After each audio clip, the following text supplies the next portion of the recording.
Hello, everybody. Welcome to tonight's Energy Committee meeting. And let's go ahead and start. Doesn't look like anybody is here for public speak, so we will go ahead with that. Any review questions for the minutes from March 15th? It looked good to me. Here. No. So can I have a motion to accept the minutes? Motion to accept the minutes. Second. Excellent. All in favor, say aye. Aye. Aye. Aye. Anybody opposed? Okay, motion passes 4-0. Okay, so next is the solar ordinance review and discussion.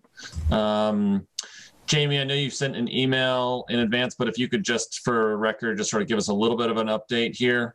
Yeah, so what I had heard is that the ordinance subcommittee received a bunch of comments about the proposal, and Owen, who's the sponsor of that proposal, Councillor Zarrett, is now planning to withdraw the zoning proposal and then work on it some and resubmit at a later point in time. And so obviously that has to officially happen, which will be at tonight's planning board and ordinance subcommittee meeting at 6. And Owen will supposedly reach out to this Energy Advisory Committee before submitting the new proposal. So I think it would be helpful to just go to that meeting, make sure that Owen sees that the Energy Commission is here and willing participants and interested in working on that newer proposal. Awesome, Janie. Thank you so much for that. Is there, so I did submit some notes on the proposal, but I have a school committee meeting at 6 o'clock tonight, so I cannot attend. Does Jamie or Scott want to be able to attend just purely to say, I think all we need to do is just in public speak, say that we're present and available to review that with them when they do have the next round of language, and that we're there to help, and basically probably just leave it at that, and they can be in touch with us for scheduling a time to meet with them. I think that would work. I would ordinarily be happy and available to do that, but I'm feeling pretty lousy today and under the weather, so I would like not to be the one if that's okay, because I got myself out of bed to do this meeting and I might go back. Well, sorry to hear that. I can show up for at least the beginning of the meeting and record our presence and support for being a part of the process. Excellent, Jamie. Thank you. I think it just needs to be that short, brief, like just in public speak, make the announcement, let them know that we're here present, and just sort of help bring the recognition. And then, yeah, you don't have to stay for the meeting. You don't have to say anything past that. So, right. Do we know what the basis for the objections or the ordinance as it stood? Or have we even seen a draft up, like the draft of the ordinance? Well, so the as far as I can tell, there was no more work had been done on the ordinance other than what had been initially submitted. Okay.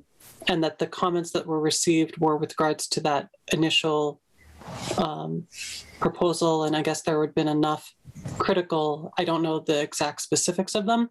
It's possible that Owen will talk to that at the meeting tonight as for the reasons why he's planning to withdraw.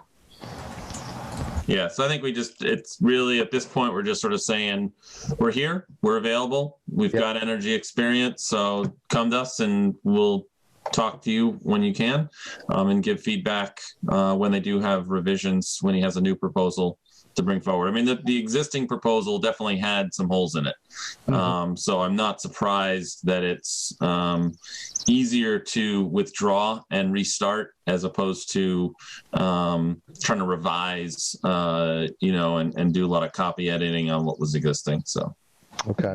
I think he thought he could just sort of copy and paste some other town's idea and it really isn't that. It was not that straightforward and simple. So. What was? Do you mind talking about what your comments were on it, Marin, that you submitted, or are you comfortable doing that? Yeah, I don't remember them at this moment. I think that probably better to wait and see what they come up with the new, instead of worrying about what was in the past. And because part of it, I think like one of it was they were sort of looking to sort of make this a requirement. And I think what his threshold was like, this was one of the big ones, was one of his thresholds was they were going to require it on any building that had 50% or better shade, or worse shading, which is horrendously low. If you had 49% shading, so you had 51 solar production, it wouldn't be financially viable to do. And so then to require that would be just such a low threshold to require buildings to get solar is just, you'd be damaging instead of finding a way to incentivize and encouraging more solar. Right. Yeah. The old threshold, just to sort of finish that thought, the old threshold, at least a bunch of years back, but was when Mass CEC actually had a rebate program that was supporting and encouraging solar. Now this probably ended in like 2013 or something like that. It was early in the solar program in the state, but they had to have 80% solar production to be able to be eligible for that grant. And that's to require something, that's a more reasonable threshold as opposed to all the way down to 50%. It just wouldn't be financially viable. You wouldn't want to build a solar roof, solar with 50% production. So I think that was one of the big sort of glaring things that I think the financial part of it just hadn't been thought through enough. Mm-hmm. So So anyway, I think hopefully they'll re-engage that and find ways to make it. I mean, ultimately, we want it to encourage solar. We don't want it to hurt our businesses.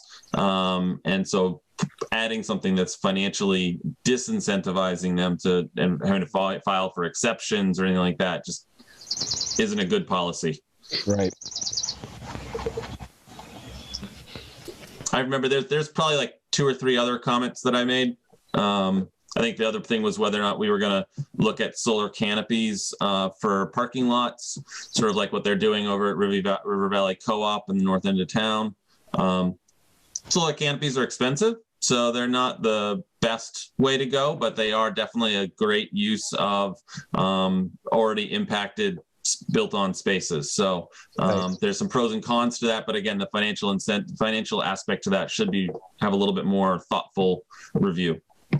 And that's the type of thing that maybe, again, I don't know if we would want to be mandated, but like looking at, EV charging that goes in conjunction with those solar canopies as well.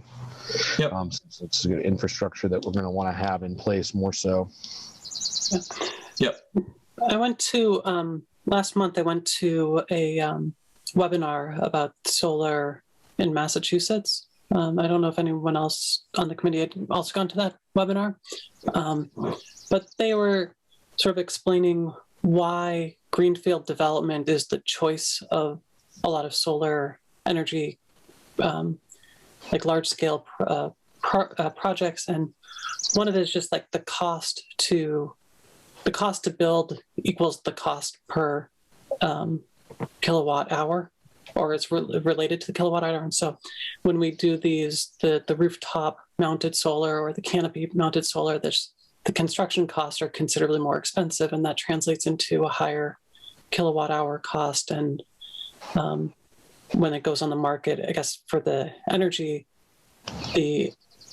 companies aren't then buying the more expensive solar projects. So it's just easier for them, cheaper to go to greenfield. So yeah, I mean, that was a big part of basically the SMART program, that they really screwed up the financials at the state level. And that's why we've got a number of solar farms that have been built in trees, in forested lands in Westhampton. They're pushing through a bunch in Shutesbury right now. DOER is trying to come back in and correct some of those SMART formulas that were put in. But it's the state definitely screwed up the pricing in the last round that unfortunately opened the door to more direct impact on forested land in particular, but agricultural land too. So so okay, so something for the future. We'll wait and hear from them about when he wants to schedule. Thank you, Jamie, for going to that meeting and just sort of helping keep the presence of our group known. Yep, I'll report back anything pertinent beyond, that our presence was noted. Excellent. Thank you. Next item on board is the discussion about our vision. I know that with Misty not here, I don't know if there's any pieces to this that we want to talk about right now, or better to hold off just sort of as a holding pattern until we get a little bit more time for this. Just what are people's thoughts? I think that's fine. Personally, I mean, the next couple agenda items sort of speak to some of the vision anyway. So I think we can just kind of roll that into all one thing. Yeah, I think, I as somebody who's been here for a long time with this group, I think that I would recommend that when we get to like the summertime, maybe pass through some of these things, next couple of months without Misty, and then when she's able to return, and just it would probably be valuable to sit down with the mayor and really have an opportunity. I would ask Jamie and Jeff and the mayor and our committee to sort of sit down and say, where are we? And where do we want to go? And how can we be helpful? This committee really is set up to be an advisory committee.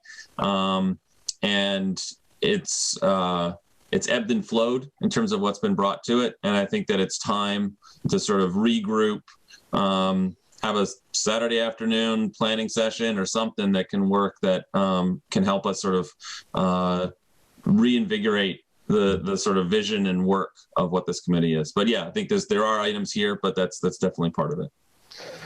Yeah, I agree. And I think we talked about having the mayor come to one of these sometime soon, or a couple meetings ago, we had a plan for the city councilors to come and then the mayor, and then for various reasons that hasn't quite happened. And we're kind of rejiggering some of that stuff. But I agree. I think that would be good once, Misty's back at full strength and Scott's feeling better, and hopefully that won't take so long. Hopefully. So Scott, you wanted to touch base with the RFP from Honeywell, and actually I spoke to the guy today. So but please start, and then I can add some stuff too. Well, yeah, my update is that I haven't heard from Zoe. What I thought was the case is that she was going to try to schedule, do a online scheduling thing to find out when some or all of us could be available and meet with the mayor and the Honeywell reps. And I haven't seen anything on that. So what did you find out today? Well, Glenn called me because of where I work, because Hampshire Power manages the SRECs for the city's high school facility. So we just basically sell their RECs for them and pay them back. But so he was calling just get a little bit more information about the high school system, and if I knew things about the Oliver Street landfill system. And so we just chatted a little bit. I think they are definitely still within the sort of information gathering phase. It would certainly be nice that this committee had an opportunity to review any kind of proposal that was coming forward from them. But I certainly hope that it's not, that I think that getting us involved early before it's actually proposed would also be a good thing. So maybe Scott, if you could follow up with Zoe and just sort of double check with her. Yeah. And see if there's an opportunity for us to have a meeting with the Honeywell folks and the mayor and just sort of see what's under review. Right. Yeah, I'll do that. Did you mention someone named Glenn? Glenn was the guy who called me from Honeywell. Okay. So I know he's the one that's gathering information for Honeywell. Okay. I'll mention that. Great. Thank you. Jamie P., municipal aggregation. Yeah.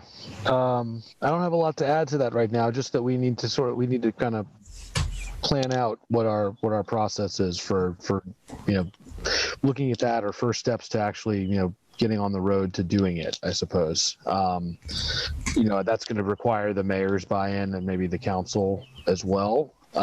So I think, we have some information. I think I've sent around a little bit before, sent around some of the links to the state, some of the other cities around that have done it, Greenfield, et cetera, that are similar in size and scope to us, so that we could, potentially use as we're not just going to copy and paste what they've done necessarily, but I mean, in terms of the process and the outcomes that they're getting.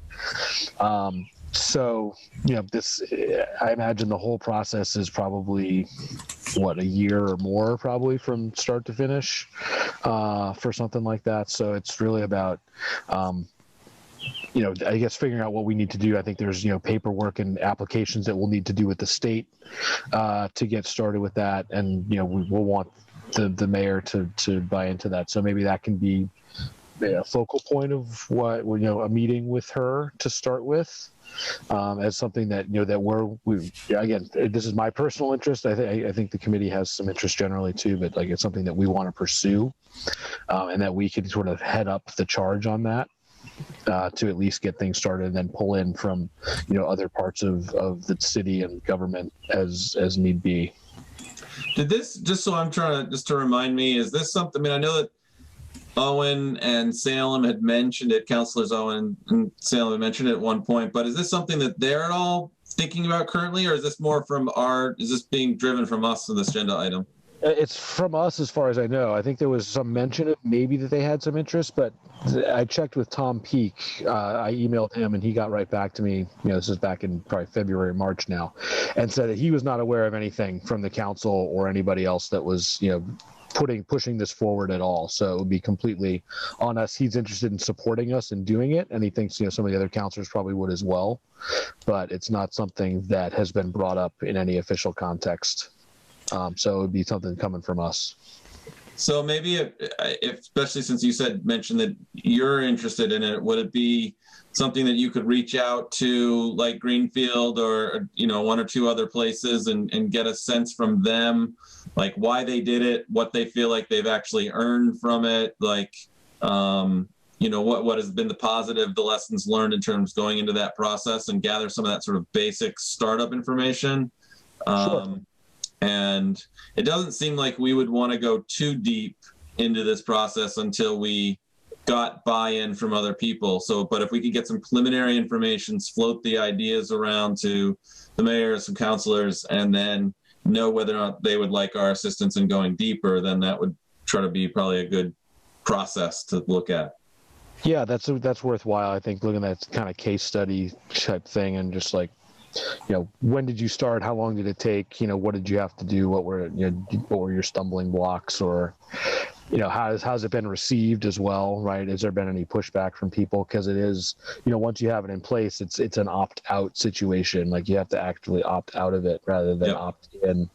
So, that may ruffle some feathers potentially, depending. Have they seen cost savings? Yeah, what have they seen? So yes. Thinking out loud, but those are all the types of things I'd like to find out for sure. Awesome. Yeah, if you could dig a little bit and maybe reach out to a couple of towns that are doing that, or cities, and report back, I think that would be a great first step on that. Yeah, and then Jamie Webb, I don't know, what the process would be for engaging the mayor with that. I mean, if we should just wait till we're having a meeting with her, or if we should, put out some feelers, or just mention it first so she knows about it before we ever sit down and talk, or how you might approach that. Yeah, I think that trying to set up a meeting to get her buy-in on that would be helpful before you spend too much time going down that road. Also think it'd be helpful to loop in a couple of the city councilors. It gets a little bit complicated because of their subcommittees. So any two city councilors that are on the same subcommittee make a quorum of that subcommittee. Okay. So it might be that, the Energy Advisory Committee or a representative of the committee goes to city council and, says, I don't know which subcommittee it would be that would deal with this. It might be like the Government Relations Committee. It could be Ordinance Committee. So it might be some of that, like checking with the mayor, getting buy-in, and then working with the councilors. Because anything that this type of thing, I not only the specifics of how the municipal aggregation actually works. I can't believe that it wouldn't need the city council approval at some point in time. Oh yeah. But I think getting a little bit of preliminary information would be helpful to perk their interest. So yeah, and I think that just having something about like what the benefit is, like why we would be doing it, is sort of just making the case for them as to why they should support it and why they'd be interested if they aren't already aware of it. Okay. Yeah, we can make a little, paragraph or two, or just kind of bullet points, or something like that, and try to use publicly available information plus whatever we can learn from a few other places in terms of process. Sorry, I gotta. And they're starting up behind me here. and when you're ready to reach out to City Council and the Mayor, I can help with that process and sort of coordinate for that. So just let me know. Cool. Thank you, Jamie. Okay. Wonderful. Thank you to both Jamies. Awesome. Yeah. Jamie P, electric school buses fleet. Any update? Nope. I emailed them and have not received a response. So, remains a pipe dream of any kind of thing, but something to keep out there in the ether for now. Sounds good. Let's jump down. Is any social media posts, documents for committee use? Scott, it's got your name next to it. Is there any update on that? I've been posting things, not terribly frequently, but they have been getting some engagement. I've been sharing them to the Easthampton, group page. And then each time that happens, one or two people seem to find their way back to the EAC page and click a like for us. So the statistics that Facebook generates for the page do show, increasing engagement. They're still not, any tremendously impressive numbers, but we're moving in the right direction and gaining some visibility. And we haven't gotten any kind of negative feedback about anything we've posted. Not really much feedback at all. But so I think we're going in the right direction. We're gaining a little visibility. We're not ruffling any feathers. So my plan is just to kind of keep doing what I'm doing. Maybe bump up to as much as once a week to just put something, noteworthy and interesting out there. Excellent. Yeah. So I think it's doing what it needs to do. Awesome. Thank you, Scott. Appreciate it. Okay. The next two items was, I guess we'll go to any other business or new business. Anything else for us that people want to cover tonight? I think so. Okay. So then it's just working out dates for the next two meetings.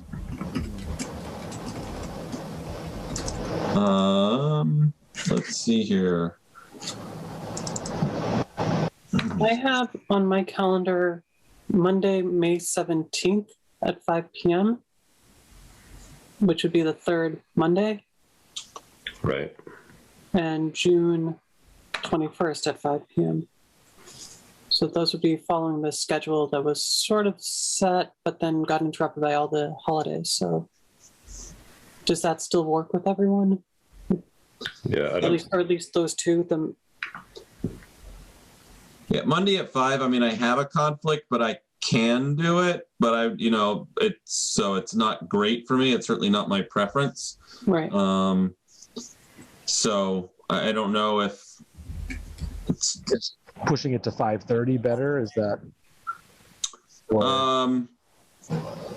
6 o'clock is really ideal. I mean, I have if I was to do what I do, the other thing, I have something from 5 to 5:45. So then to be home And it's actually outside my house.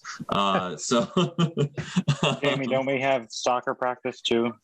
5:30 yeah, on soccer Monday? and all that kind of stuff is coming up too. So Yeah, you might, Stephen. Yeah, I mean, my team's going to be moving to Tuesdays. My other kid might be practicing on Mondays still too. Yeah, probably. It's going to be all sorts of things, at least for May. By the time we get to late June, that should be done, I think. So should we try to move it earlier, like 4, or is that too hard for everybody? I mean, it works for me, but I don't know how that works for everybody else, at least for May. I could do a Monday at 4. I have something at Monday at 4 too. Sorry. We could do 1 a.m. I think that's everybody has that available, right? Your alarm. What about Tuesday at 4 p.m. the 18th? Works for me. Not ideal for me, but I can make it work.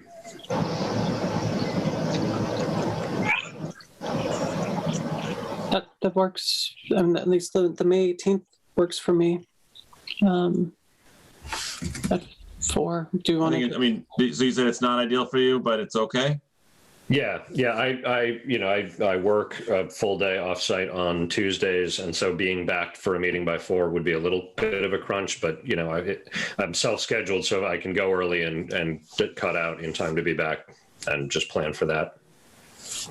If anybody else have anything else that week that they'd rather do, or is there some other? If that's not too hard, that might be the easiest, but I don't know. Yeah. You know what? Yeah, I just realized I'm going to be out of town on the 17th. I'll be back on the 18th. I'm not sure exactly what time yet. So 4 p.m. would probably be fine for that. The 17th actually won't work for me, now that I think about it. So. Okay. Well, let's tentatively plan for the 18th at 4. Yeah, so let's move it to 18 at 4. And remind me who's put in the agenda this time? Was that you, Scott, or was it Jamie? I don't remember.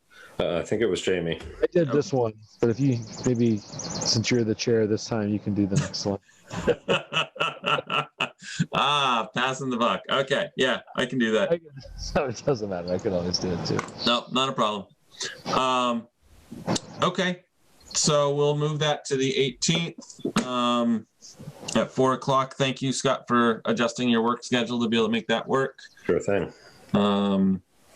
And anything else for anybody else right now? No, I think we're good. Okay. Thank you all. I think we can adjourn. Is there a motion to adjourn? Motion. Second? I'll second. Okay. And I'll say aye. Aye. Aye. Thank you all for coming, and let's get through the next little bit, and then we'll really sort of regroup and sort of reinvigorate the focus and direction. So, but Jamie, thank you for doing this. A couple tasks that you're working on too, and Scott for the ongoing social media stuff. So, good stuff. We're getting there. Yep. So, Scott, Thanks. Nice to see you. hope you're all right. Thank you, everybody. Good night. See you.